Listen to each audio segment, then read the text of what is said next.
This video is brought to you by patreon.com/worsttake. Get access to exclusive live streams and Discord servers, on-screen shoutouts, and early access to some videos when you join now. Help make sure that we can continue to make content like this by supporting the Patreon. Links are in the description down below.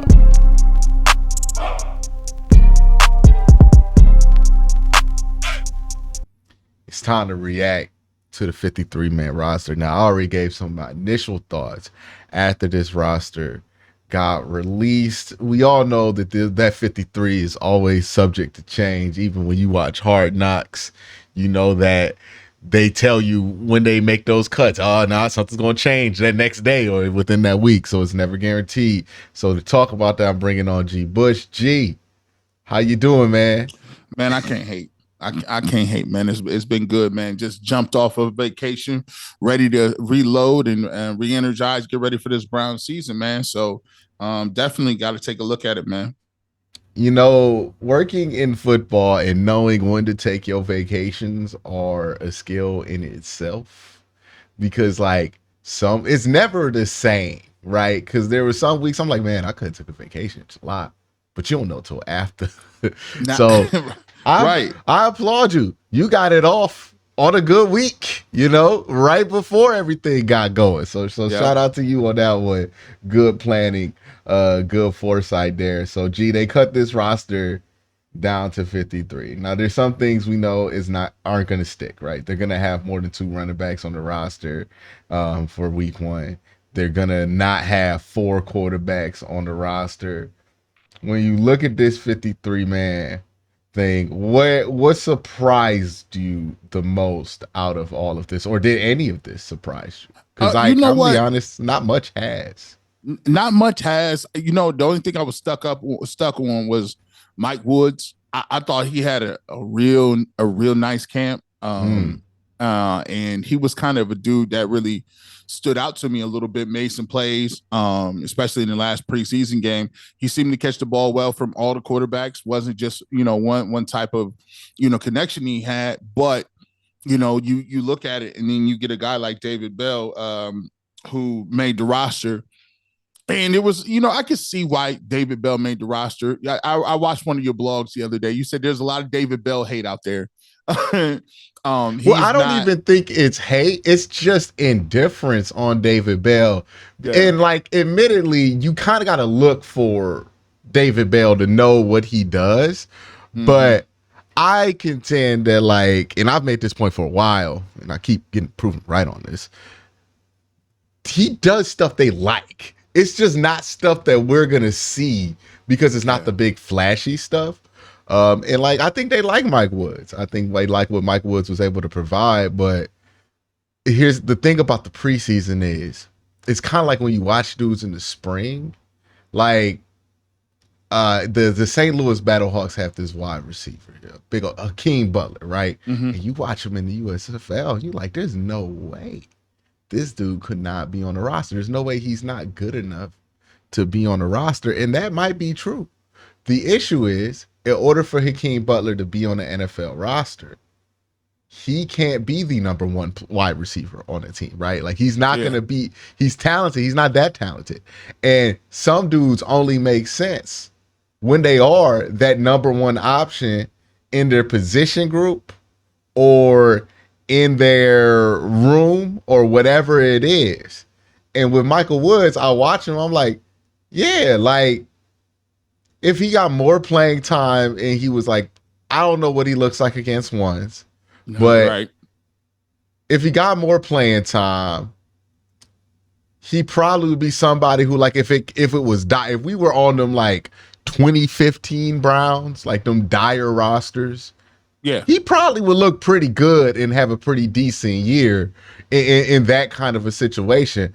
But when he's the 6th guy on the depth chart, it's just not going to happen. It's not going to play out for him the way that you want it to. Like, he's somebody I think would be better off if he got claimed by like a bad football team that can play him early versus the Browns, where it's like, we need you to block. We need you to be reliable. We need you to know when to sit or run in zone. We need you to do all of that other stuff. And David Bell, to his credit, is pretty good at that stuff. And it's why, like, I left him off of like a Browns who might be in trouble camp list.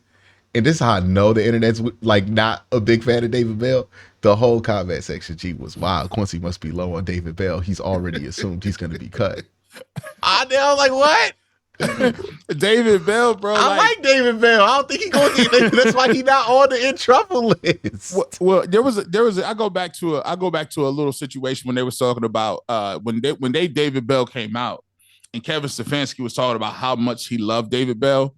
I knew, okay, he likes him, and by the way, they have to be prioritizing a little something like this. When the Browns played the Bengals last game of the season, right? That was a game where it wasn't, the starters weren't in, but he showed up and had a couple of touchdown passes, right? So that film is going to trump a lot of the film that Mike Woods put out there because they've seen him in real battles, and he's a third round pick, and he's a guy who's drafted higher. So I couldn't be too salty at that. And in the last, I think, 4 games, right? You include Houston, New York. Then there was also the Cincinnati game you just mentioned, and the wild card game. The last 4 games of the season, I believe he was like 3rd or 4th in receiving yards on the team in those 4 games. No drops either. He wasn't having drops. Yeah, like an 87% catch percentage rate. And then he was 2nd on the team in targets to first down ratio. Only behind Amari Cooper got a ridiculous one. He got like 65%. But I think David Bell was 2nd with 45. I did a video about it. I tried to tell folks he's a little underrated. But yeah, I think that one probably caught people by surprise. We always fall in love with some wide receiver in the 4th quarter. Like, it's like clockwork. And we thought the time was going to run out. We wasn't going to have one this preseason because it was only really Jamari Thrash out there. And we knew Jamari Thrash was going to make the roster. Oh, he's going to get playing. He's going to get some tick. He's going to play. Yeah, Mike Woods, though, came out of nowhere and gave us that Austin Watkins Hero Award performance. Yeah, he did. And now we out here talking about the same way we talked about Austin Watkins, man. But yeah, I think Mike Woods, I think it's a good thing, man. The Browns got 6 wide receivers I feel really good about on roster. If they could get Mike Woods on practice squad, you're talking about 7 guys that, if they played in the game, I don't want Mike Woods being the number 1 wide receiver. But if you got down to having to play your 7th guy and it's Mike Woods, I'm fine with that, right? That's not bad at all. So we got to get to this too. Your boy. When I saw the blog, I said, "Listen, my boy? Your boy, which one? Devin Bush. He's on the roster. Oh God, your boy, Devin Bush. He snuck in by the hairs, chinny chin chin. Now, granted, they had Tony Fields, Diabate's on that, Devin Bush." Now, I've been pushing the Tony Fields gonna make the team button for a minute. Y'all been telling me he not. I'm like, bro, he played a bunch of snaps in the regular season last year, but So listen, listen. I mean, does this mean that he's starting? Does this mean he's starting in base? Come on, G. Is he starting in base? G. On my mama, there's no way that man starts. On my grandma now. You better hope Bookie. You better hope you better hope Bookie Watson come back and get his money back. It looks like he's on the base package. Bro, did you see him out there tackling in the 3rd preseason game? Hey man, he didn't fill a hole. He ran.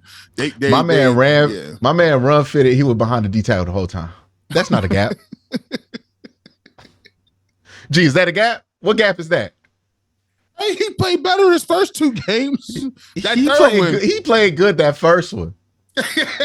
He played good that first one. I'll give him that. So maybe look.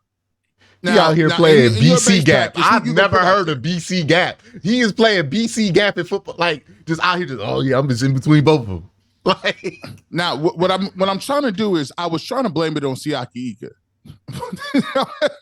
I was trying to find a section of where they was in the game at the same time, and I was like, that was Ika. He just was, it was all on ether. He had Malik Jefferson in the game, dog. Like they had Shelby Harris and Malik Jefferson in the game, and my man still wasn't run fitting. What am I supposed to do with that?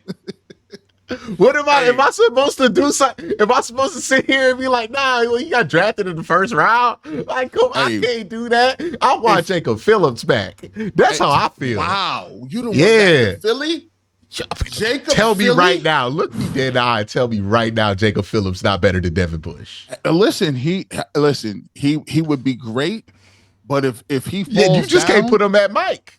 You can't listen. This dude is the scarecrow when it comes to this man will fall apart. Like that man's body, his injury is on a 2 on Madden. His injury, bruh, I'd rather have him out there for 4 games than play Devin Bush 2 games. Dang. You think so? Here's the thing. You feel like no. You feel like he can't feel it. He can't like when he's gonna be playing. It's gonna be obvious. What does he bring to the table? He's fast. He's a run stopper, right? That's the thing that's crazy about him. He wasn't supposed to be a run stopper. That's not what he was supposed to be. No, he was actually supposed to be a silent. He was supposed to be that. He was supposed to be what JLK was supposed to be. That's why he got drafted to the top 10. Now we out here like he gonna run stop. He ain't good at. He done got injured to the point to where we can't even act like he gonna live up to his draft. So now we like, well, maybe he could be the part that we thought he was bad at coming out of Michigan. What? So and then when they gonna ask him to play what? Will, right? Because that was Sam. My bad. Mm-hmm. Will is JOK's spot, right? Mm-hmm. And then they got but JOK is gonna be a Will that stays on the field all the time, which is fine. And then you got Jordan Hicks, who's going to be on it. Like it's basically those two who are going to start. Yes, like but if it's a run package, now who are you going to put? Like I think they like Watson. Who am I going to put in like rundowns? Yeah, because that's going to be. I'm going to give you a list of dudes I think would be more effective in run stopping situations to be on the field. Now we assuming nickel, right? Now we assuming that Grant Delp is already on the field as the strong. Yes. So Grant's on the field. Now, could they? Well, actually, if we're going in base, we're going to go in base, right? Okay. So base 4-3. They have 2 safeties out. We're still assuming Grant's one of those safeties. Yep. Because I was about to say, I'll put Ronnie McLeod as strong and throw Grant in before I do Devin Bush. I think that would be pretty good. If that was going to be their base package, where they were like, listen, we're going to go with 2 safeties in base, I wouldn't mind that at all. And then I would with 3 safeties. Then I would trust who else? I would trust Bookie Watson before him. Because at least I see him run fit. Oh, most definitely Diabate, but he's a little light, right? You might want to go if this were a heavy situation. Like Devin Bush is heavy, but honestly, if it were heavy, Obo Okoronkwo could stand up and do that thing better, dog. I'm sorry. I'm not doing it. He can't tackle. I was watching him. I was watching him, and I was like, "Damn, I miss Reggie Ragland." Reggie Ragland is not, but you said it like he's not garbage. Reggie Ragland just don't read his keys sometimes a little bit. Like Reggie Ragland can't be out there in the pass game. But honestly, like neither can Devin Bush. like if you run play action and Devin Bush is out there, it's cooked. We saw this the whole preseason. It was just like, hey man, let's run play action. Where Devin at? Throw it at Devin. He ain't looking. He ain't paying attention. Devin be seeing JOK. He be out there in the preseason thinking he JOK. Like that's supposed to be me. He feel like he was like, I seen this position before. I used to do this at Michigan. Yeah, it ain't Michigan no more, dog. It ain't been Michigan for him for like 4 years. But I will say, I like what the linebacker room is. Some guys in there could play. The safety room was already made up. Ronnie Hickman, that was already done. That was already. By the way, I would trust DeAnthony Bell to run fit more than him. Greg Newsome is a more reliable tackler in rough fit situations than Devin Bush has been. I don't know if I'm gonna go to G New. Hey, no, because you know what G New does? He don't make the tackle, but he does like trip you up a little bit. He's a spill. Devin Bush play football with Vaseline on his pads. He just slides. Like you see it? You see every time. I don't care, dog. He out here slipping sliding that at the linebacker position, and he's wearing 30.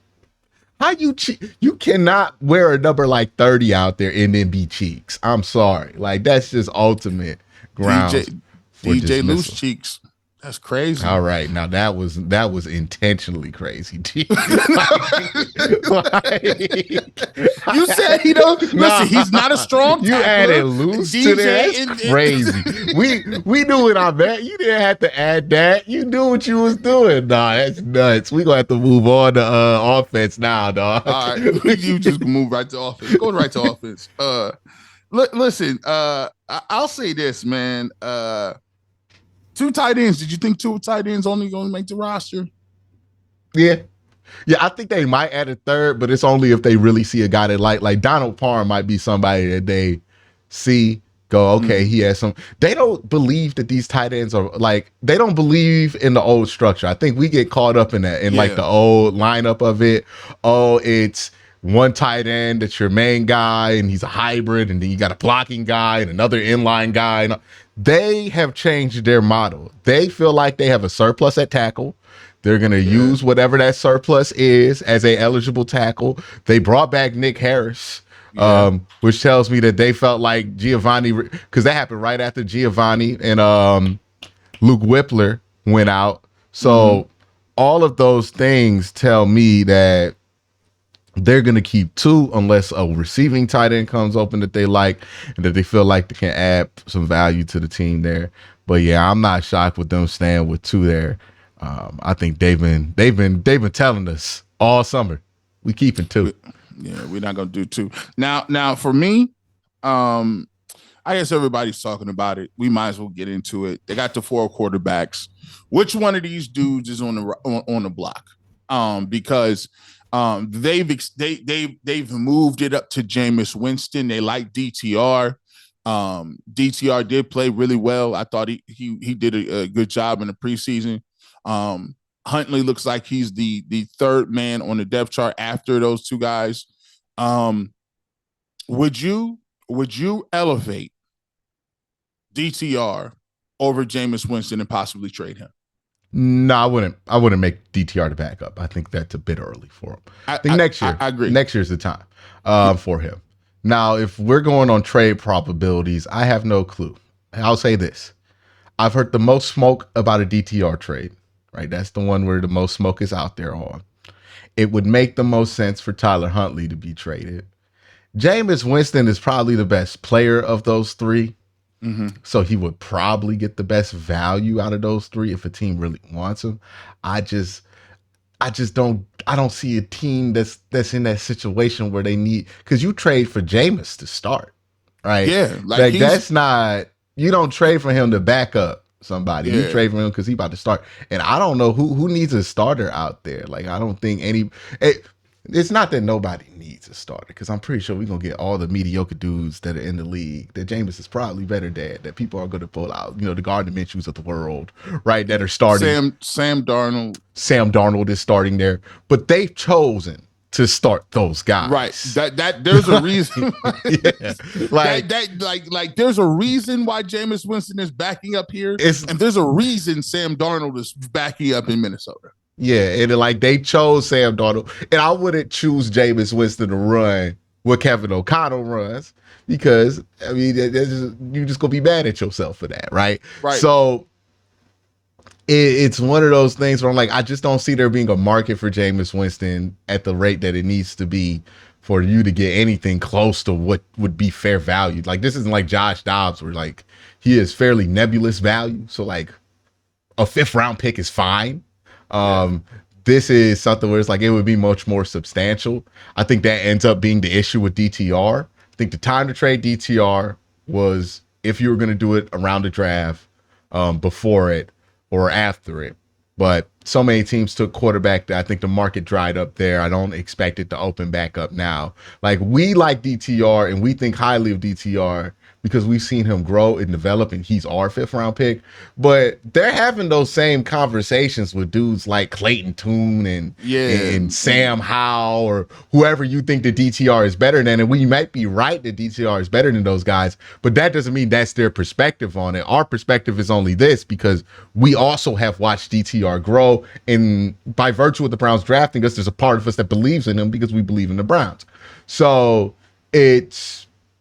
I don't see the value matching up there. Tyler Huntley. Now, I know the people who are down on Tyler Huntley are super down on Tyler Huntley. I think they tend to go a bit far with it. I think Tyler Huntley still has a lot of value to a lot of football teams. And I think it's interesting. I think the teams that are interested in Tyler Huntley would be Baltimore, because you look at their backup situations, it's bad. They would probably want Tyler Huntley back, right? Because he plays so similar to Lamar. But they've changed that offense up. They want to attack downfield. They don't feel like Tyler Huntley has the necessary skill set to do that. Maybe they actually do think Josh Johnson is better. And by the way, shout out Josh Johnson, still around. He's a Madden 06 dude. Josh Johnson been in since Madden 08, bro. Like, he's still, he's the dude that you pick up, you go sort by speed. You're like, oh, you still running 87, Josh. Come on in here, man. We can pull some screens down and run some naked boots with you, Josh Johnson being able to kick it like Josh McCown did at the end of his career, that is a true marker of progress when it comes to the mentality of some of these coaches about the quarterback position. The mobile quarterback is now sticking around getting those leftover checks. Woo, they are now getting those late checks. That did not used to happen, dog. Seneca Wallace was in and out after we found out he couldn't run no more. Hey, Mike Vick opened it up for a lot of cats. When Mike Vick started bouncing from the Jets to the Steelers, they was like, hold on. This archetype can be a place for Josh McCown only had to be Josh McCown to have that staying power. And this is why I say it's progress. Mike Vick had to be Mike Vick. To kick it like Josh McCown. Right. This is why Josh Johnson being able to kick it like this is impressive and a marker of progress, because I'm gonna be honest with you, Josh Johnson ain't as impressive as Josh McCown. And guess what? Tyrod Taylor has been hanging around a lot of places. Hey, man. He done played for 8. He done played for 8 out of the 32 teams. An actual Pro Bowler too. He had an actual Pro Bowl season. Now, it was when the AFC was quarterback deficient, but it was a Pro Bowl season. And he started. Listen, he didn't start games for the Chargers. He didn't start games for the Bills. He didn't start games for the Giants. He didn't start games for the Browns. Who he playing for now? He got to be playing for one of them New York teams, right? I think he's on one of them. Tyrod Taylor.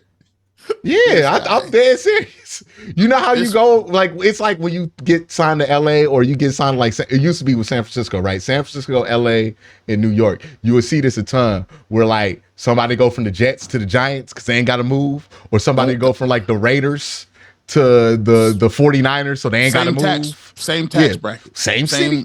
Same city. Well, it's just that's where all your stuff is, right? With the Rams, you're gonna start seeing this, right? The Rams and the Chargers, ain't nobody gonna move, and then that's probably gonna turn into the Rams, Chargers, and Raiders. You're gonna see a lot of fluctuation between those three, because Las Vegas is kind of just Los Angeles. You can work in Las Vegas and live in LA, and it's not that rare if you've never been around LA, but that's the thing that happens. Yeah, he on the Jets now, bro. Told you, it's one of them, because he was on the Giants a couple years ago, right? Yeah, he played for the Giants. Now that's an old quarterback room. You got 40 back, you got 35 backing up 40. That's crazy. Is that an improper fraction? 35, I don't know, but what I do know, 35 backing up 40. Yeah, that's an improper fraction. What I do know is that the hip hop music that they are playing in there, it's that spiritual miracle. Yeah,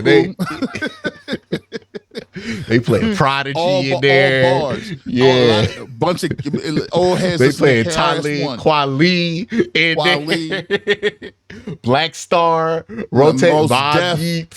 Yes. Yeah, man. Listen, listening to the one J Electronica album. Hey, look, it's Aaron Rodgers. It might be some Mileson in there, you know. If you know, you know. My son and random, like, come on, man, that's terrible. Hey, man, Pat Poose, and not the song you know. Like, I don't want to hear no more alphabet songs. Man, that's the one. No more alphabet schemes. But I promise you, hey, Aaron Rodgers strikes me as somebody who know about Pat Poose mixtapes, and it will shock you until you actually think about it. Yeah, hey, put that Pap in. What? No, yeah, man. You know I'm big into Pat Poose. What? Like he talk about. Hey, put that Rhyme Fest in there. What? But think about it like this, G.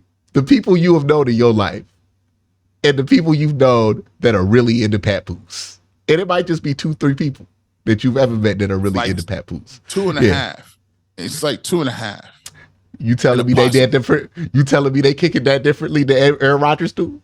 Nah, Aaron Rodgers is definitely he definitely has stoner vibes. He definitely listens to them. He looks like he listens to also Southern hip hop, like Nappy Roots. I don't get that from him. I think he can get in a Chevy truck and drive down a dirt road listening to Nappy Roots. Nah, Aaron Rodgers owns a Chevy truck, but he don't drive it. Like, he just owns it to say he got it. Like he would have done. Like, at his heart, my man is city boy, right? But at his heart, he's from California. He's a posing version of Matthew McConaughey. Yeah. Yeah, like he kind of want to give off the vibe that he's from Texas, but he's from Cali.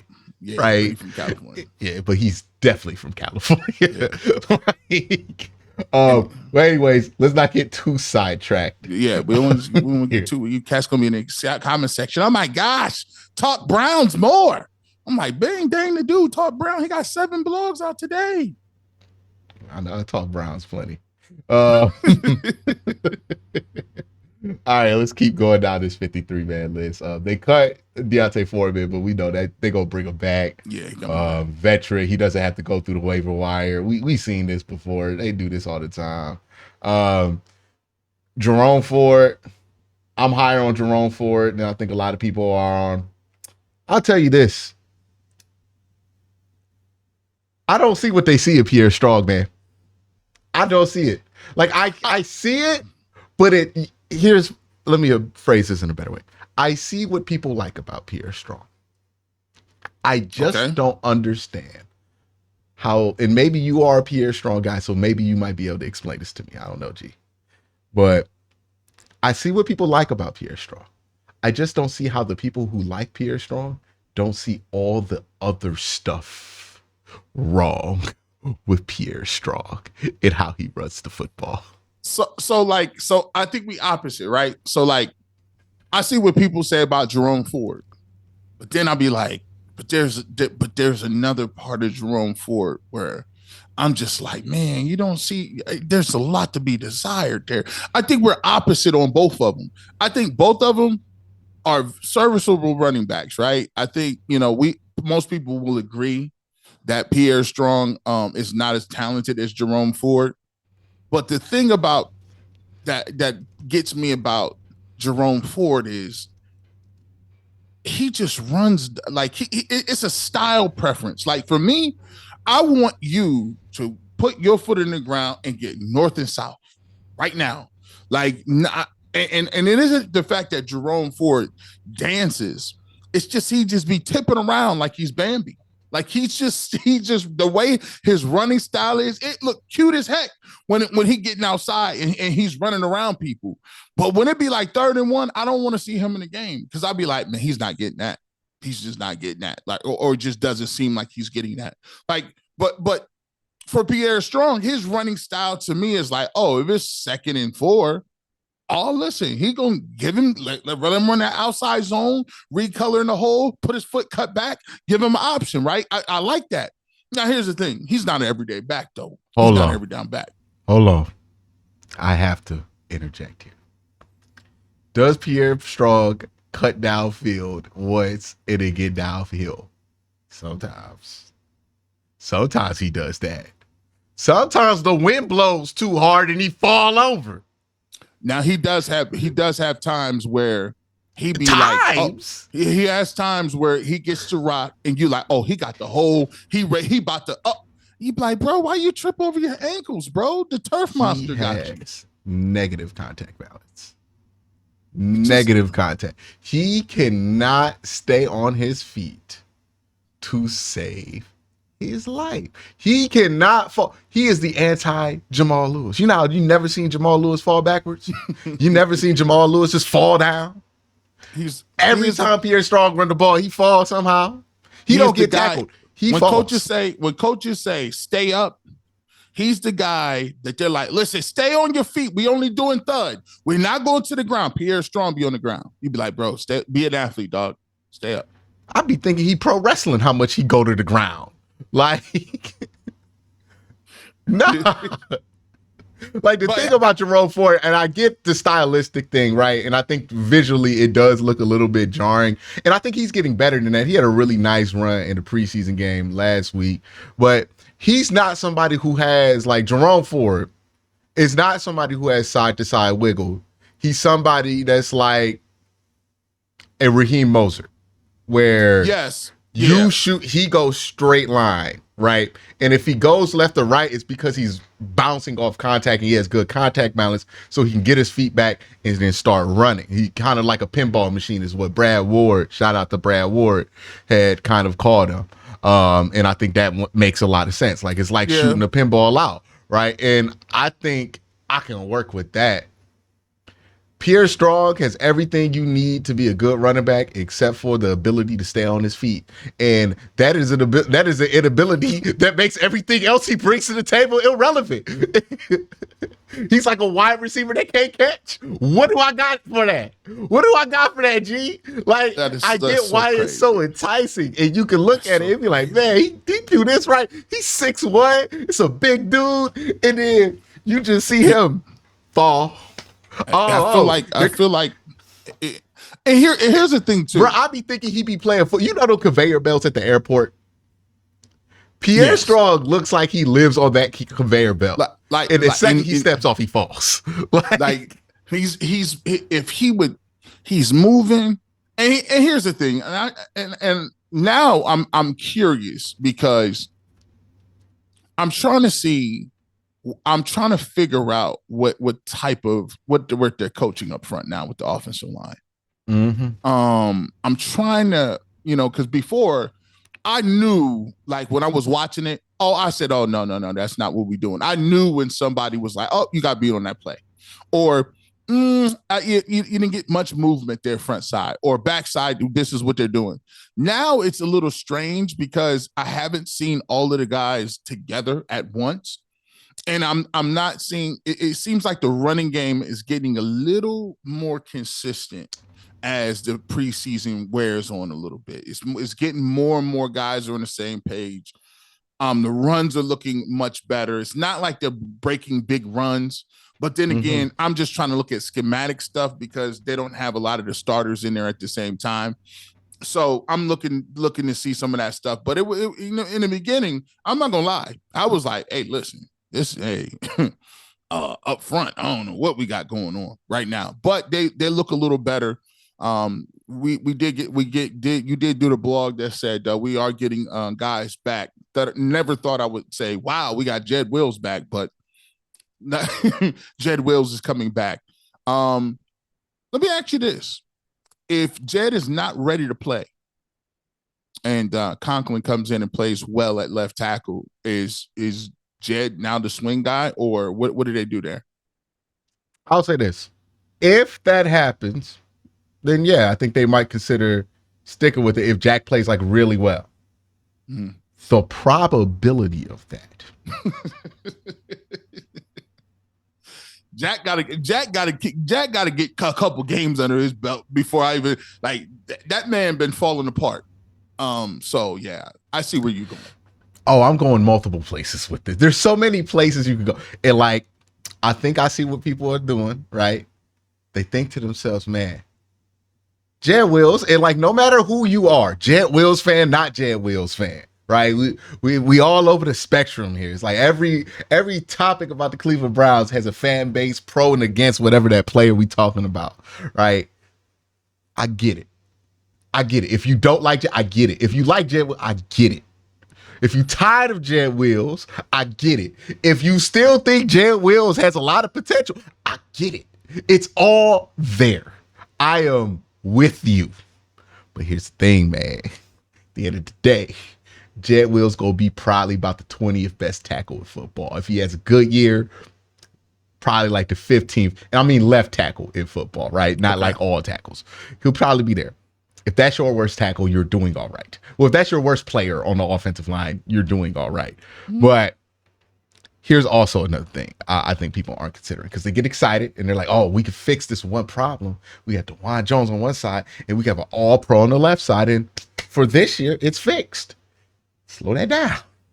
Because Jack Conklin, and let me look this up, G, so I'm not just out here spreading misinformation.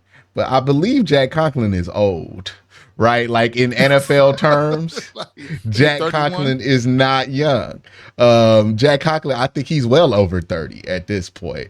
But we'll see. Jack Conklin is 30. So he's not as old as I thought he was. He feels much older. So I'll give him that. He was drafted in 2016. He played left tackle in 2015 for the Michigan State Spartans. I think he's played 2 left tackle snaps since then. He is coming off of so many injuries, G. So many knee injuries. I mean, shoulder injuries, arm injuries. My man done been through them all. He done did all the rehabs. There's not an injury he can get where he's not familiar with the process of how to come back from it. That's how many times Jack Conklin has been injured. And we're going to ask this man at what we assume to be the twilight of his career, right? Because those injuries have made him much older than 30, right? Yes. Like he is 30, but he feels 34. Yeah. Right? Like, and I think the issue with moving him to the left side is he ain't done it in a while. You said it like he was there during the Obama administration. He was playing left tackle during the Obama administration. That's the last. It was 2015.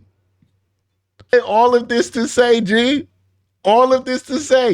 are we sure he just gonna flip and it's gonna work? What Joe Thomas always be telling us, man. He'd be like, you can't flip somebody who been playing right tackle for 10 years. That's Joe Thomas. I'm supposed to go against Joe Thomas on this? We gonna flip Jack to left? After he had all these knee surgeries? And then knee surgeries when you're 300 plus pounds is different. And now he's gonna move in a different direction? Use different hand placement? And plus, I will give you this. Both of them, I think one of the things that we taken for granted is when you're a big fella and you haven't practiced with pads on, there's a thing called sucking air. And if you have not been out here conditioning, you ain't got your legs up underneath you. And these ain't just like, oh, I'm ready to play. Like, yeah, you're ready to walk around and play some snaps. But are you going to just jump off the porch and get you some Micah Parsons 40, 50 snaps? Well, I think that concern is valid for both the options they have at left tackle, right? Because if it's gonna be Jack, it's gonna be Jed. Both these dudes are not gonna be in the greatest condition. So I do think that point is fair, but that point is spread across both left tackle options that you have. Now it is worth noting they said Jed's back at practicing, right? Like he's not back practicing, but he's cleared to practice. Yeah. So we'll see here what goes on with that. But I think Jack Conklin playing left tackle, to me, break glass in case of emergency. We should treat it the same way we treat Joe Bitonio playing left tackle. I'm tired of hearing that. That gotta go. That has to die. If they were gonna do it, they would have done it like a long time ago. I just don't. I agree with you. I do. I agree with you on that point. I will say this though. Joe Bitonio that played left tackle more recently than Jack Conklin has. Practice snaps. Hey, who was his quarterback? Was it Connor Cook? Was it Connor Cook? I'm thinking old Michigan State stuff now. Dog. He old was out Michigan there State playing left tackle. All of them is Kirk the same. Cousins in college. Smoker. Listen, they got listen, all them quarterbacks from Michigan State is the same. Them and Iowa quarterbacks are the same. Yeah, they're the same dudes. Yeah, I would not look at that as plan A though. That's my whole thing. I would not look at it. Could it work out? There is a chance. I don't love the probability of it. Is my issue with it. It's better than what it's a better look than what they did. They had at Christensen and because James Hudson.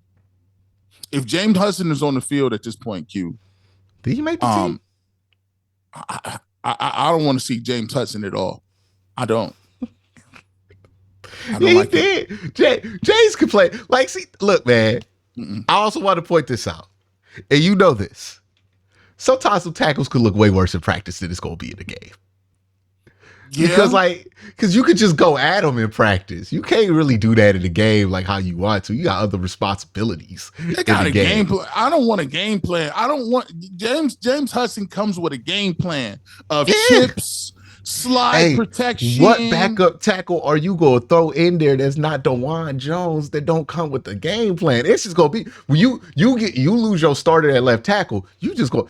It would be malpractice not to have a game plan if you got a backup going in there, but there's no backup outside of like a rookie you drafted that you feel great about or something like that would make you not feel like you got a game plan around it. Even James like Hudson. When DeJuan's out there, they have to do it to an extent.